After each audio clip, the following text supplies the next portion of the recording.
Sir, unahin na po natin yung inihain po na show cause orders ng COMELEC laban po dito sa mga bastos na kandidato. Ilan na po ba ang na-issuehan natin at may mga sumagot na po ba sa kanila?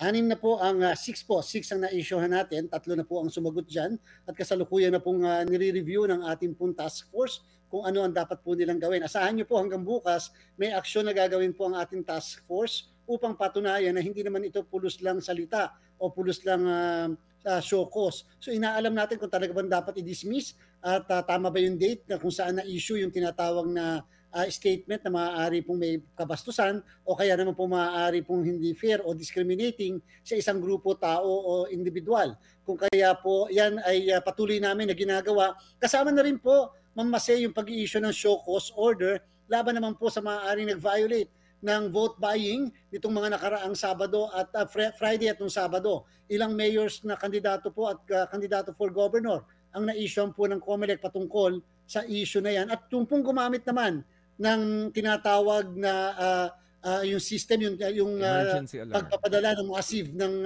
text blast system, yan din po ay ating pong inisyuhan na rin ng show cause order. Sir, puntahan ko muna yung sa vote buying. Anong area po ito na minomonitor ng COMELEC na na-issuehan ng show cause order?